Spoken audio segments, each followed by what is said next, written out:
嗨，大家好，欢迎回到频道，我是 WiFi 啊，真的有好长时间没跟大家去出视频了啊。那这次呢，终于跟大家在镜头里再次见面了 ，I am back 啊。那我这期视频呢，也跟大家去聊聊看，为什么这2个月的时间里我没有出视频啊？我停更的原因到底是什么？以及我这2个月的时间，在这2个月的时间里啊，我的美股和加密货币的挑战账户的持仓到底发生了什么样的变化？它现在到底表现如何呢？那如果大家喜欢这些视频呢，不要忘了点赞和关注我的频道，也不忘了打开小铃铛关注我的视频。那我废话不多说，就直接进入正题吧。我这2个月选择停更的原因啊，确实有一点迫不得已啊。那如果有持续关注我视频的朋友们，一定是知道的。我从今年的1月底开始吧，就进行了长达6个月的跨国的漂泊啊，居无定所。那我在前4个月的时间里呢，我认为我还能够同时兼顾着白天带娃、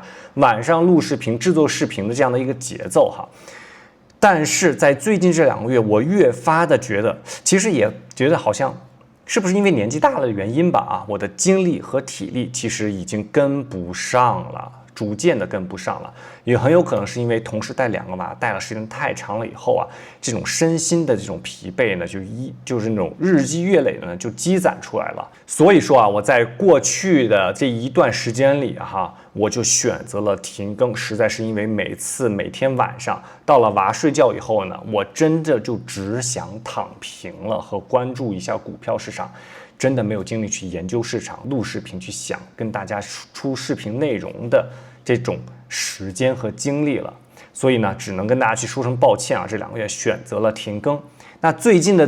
娃呢就逐渐开始上学了哈，那我录视频跟大家去出视频内容呢，也慢慢的要回到正轨了。我在接下来的2到3周吧，将能回复到我之前的录制视频的一个频率，也就是每周大概2到3个视频。希望大家能够继续 enjoy 我给大家出的视频和我跟大家去推荐的股票和加密货币。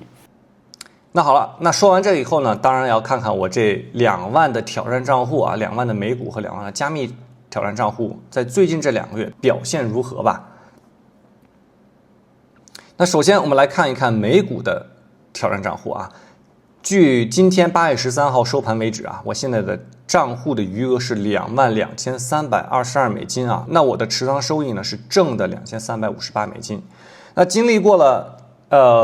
咱们美股在6月份的那种大跌以后啊，在最近这2个月呢，其实有很多股票呢也开始有了反弹。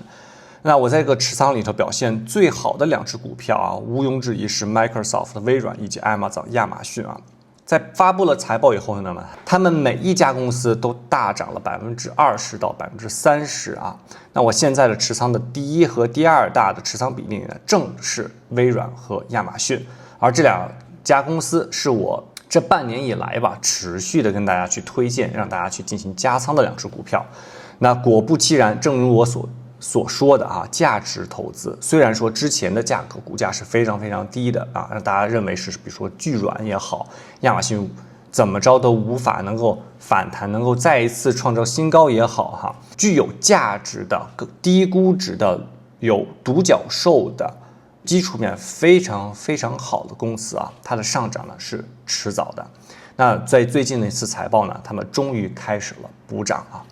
那除了微软和亚马逊以外呢，那剩下就是英伟达和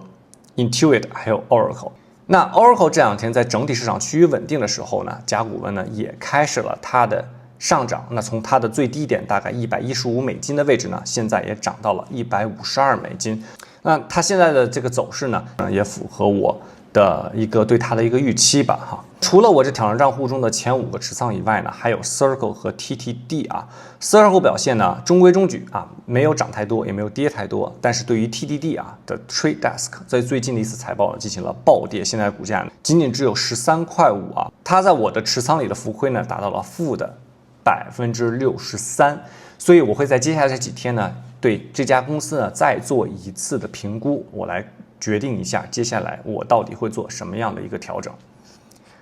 看完了美股的挑战账户以后呢，当然我们要看看的加密货币的挑战账户了。在我的加密货币挑战账户中，现在的余额市值是接近14000美金，那持仓收益呢是负的4723美金。咱们加密货币市场，相比于美股来说，还是一如既往的稳啊。那这个稳呢是打了括号的稳哈，它的价格都并没有太大的变化啊，至少在最近这几个月的时间里。比特币现在的现价呢是$63,400，它在一个区间里啊，在来回的震荡中啊，但是这个区间呢是在$60,000到$65,000。而 A 呢，在最近呢有了一些小幅的反弹，但是在这2天呢又回到了18美分。ETH 呢也在$1,800到$1,900附近在来回盘整。那这一次长达好几月的盘整，是不是意味着加密货币的底就真正的来临了？加密货币真正将会在接下来的1到2个月或者2到3个月之内呢，开始新一轮的牛市呢？我们拭目以待。但是在这2个月里，我并没有对我的持仓做出任何的改变啊，我买入多少，我还持有着多少，并且我还决定在接下来的很长一段时间里都不会对我这个账户里的持仓进行任何改变。好吧，那我们聊完了美股的挑战账户以及加密货币挑战账户呢，我们来聊聊看这2个月啊，我到底对我的股票或者我的持仓进行了哪些调整，进行了哪些加仓，还有哪些减仓哈。那首先，我对我的仓位的第一大调整就是特斯拉，我清空了我的特斯拉的持仓。原因很简单，我认为特斯拉的叙事呢，在过去这段时间内已经慢慢进入到了饱和，以及我在我减仓时候，它的 PE 呢达到了300哈。我认为在没有更多好的叙事和更多好的未来这种前景下，300的 PE 对于特斯拉这家公司来说呢，是太高了，它虚高了哈，非常不符合价值投资的理念。那这笔钱我用来买了别的股票，那么之后呢会去说啊。同时又因为 SpaceX 的这种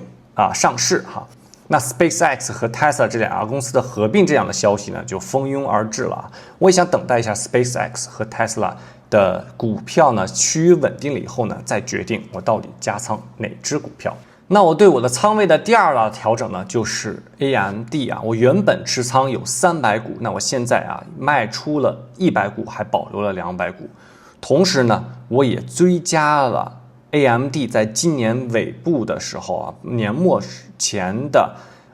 cover call$610和$650的 cover call， 算是一种双重保险吧。如果 AMD 呢有上涨呢，我也很高兴。那如果 AMD 呢没有上涨的话呢，我也能吃到 cover call 给我的这种巨额的 premium 啊。那每卖一个 cover call 呢，我将能赚到$2150到$2580不等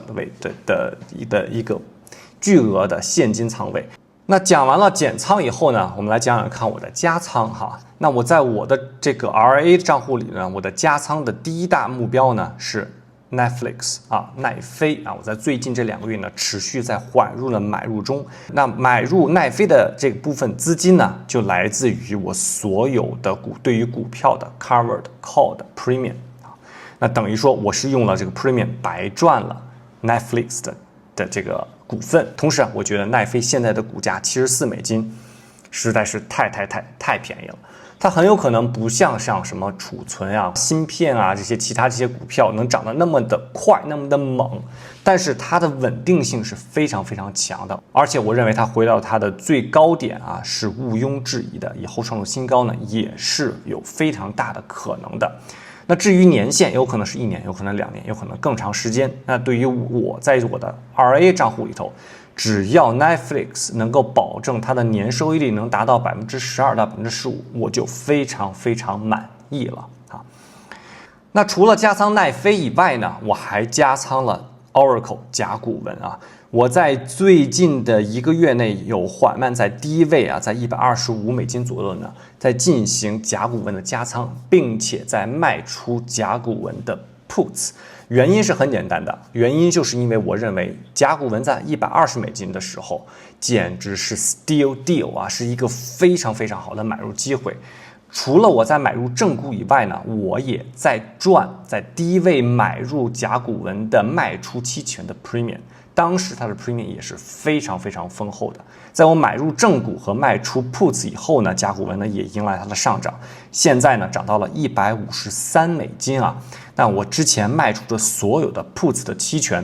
全部啊，它的 premium 将会全部的落入我的口袋中啊。那这一笔我赚回来的 premium 也又一次的让我能够继续加仓甲骨文的正股哈。那我除了甲骨文以外呢，我还加仓了比特币啊。我有很长时间没跟大家去讲加密货币了。我是一个加密货币为主的博主哈，我讲究的是分散投资和价值投资。那我认为比特币在6万美金左右的这个价位呢，一样是一个非常吸引人的价值，是比较合理及低估值的一个标的。所以我在最近这段时间呢，也在买入比特币。那如果你在我的社群里呢，你们也应该知道我加仓比特币的数量到底有多少了，对吧？我加仓的数量是不小的哈。那我们可以看到是从2026年的6月5号开始到现在啊，要长达2个多月的时间，比特币价格呢是没有发生任何变化的，2个多月了哈。那相比于之前的这种振幅来说，比特币现在振幅呢变得越来越小了，那说明接下来的一波大的也要准备开始了，到底是向下还是向上，我们拭目以待。那好了，那这期视频呢就简单的跟大家去说一下我为什么这2个月呢会有停更，以及我的持仓发生了什么样的变化。那如果大家喜欢这期视频呢，也不要忘了点赞和关注我的频道，也不忘了打开小铃铛关注我之后的视频。那我们视频就说到这儿吧，那我们这期视频就到这里，我们下期视频再见，拜拜。